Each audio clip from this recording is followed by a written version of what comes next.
This summer, I spent a month in Yucatan, Mexico, working with indigenous Mayan entrepreneurs, and as cheesy as it sounds, this trip really changed my life.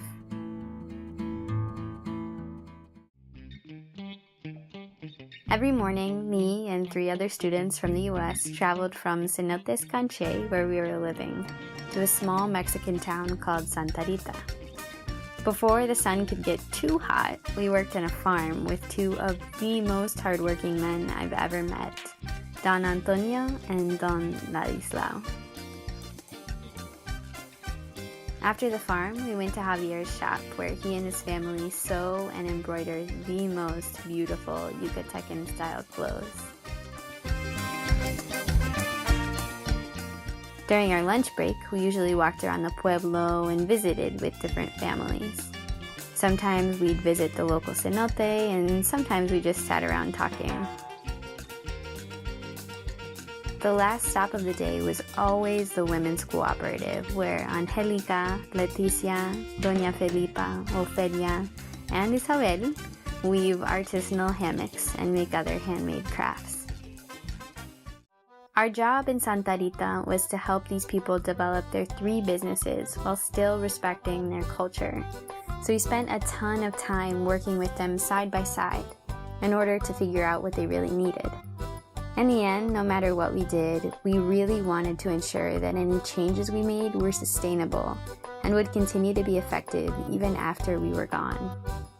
So we ended up painting signs for each business to attract more foot traffic to their storefronts. We also designed a website for them and helped them brainstorm short-term, mid-term, and long-term goals. During our daily interactions, I really connected with the people we were working with. I quickly learned to respect their incredible creativity, a trait that allowed them to fix practically anything with only the materials and natural resources that they had around them. I also learned about their generosity. Even though the people we worked with weren't wealthy, we never went a day without being offered food or drinks from someone in the pueblo, a lot of the time by someone that we didn't even know that well. They were also quietly content with their lives. Things that before I might have considered basic necessities like air conditioning, refrigerators, public sewage systems, and internet were luxuries in the pueblos where we worked, and I soon found that I could pretty easily live without them too.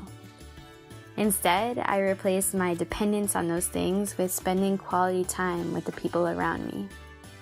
The hot weather brought everyone together to lounge in their cool hammocks under roofs made of palm leaves and walls made of tree branches. We ate together right after fresh food was cooked to avoid the need for refrigeration. My confusion at the different ways that the toilets worked in each house we visited ended up being a funny joke wherever I went. And I certainly didn't need or even have time for internet surfing, because I could spend hours talking to my new friends or playing with their kids without even noticing that a second had passed. Honestly, who needed digital entertainment anyway when we were invited to every big event happening in town? 2 days after we arrived, we had already been invited to a party to celebrate someone's baptism. The next weekend, the family taking care of us at Cenotes Canche invited us to their home to spend the night in a nearby town called Hunuku.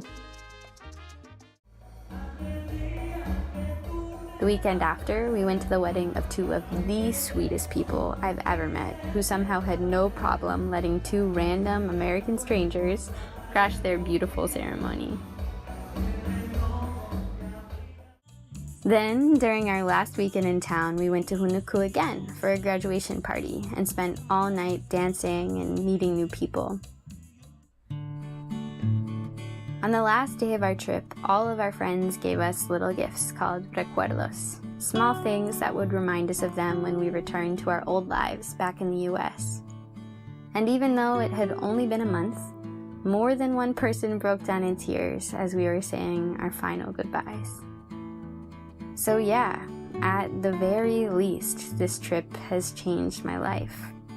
Spending time with our new friends from Santa Rita and Hunuku reminded me of the importance of creativity, generosity, humility, and most of all, family.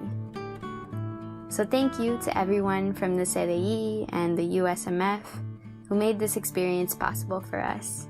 But thank you especially to the amazing people from Yucatan who opened their hearts and their homes to us. I'll be forever grateful.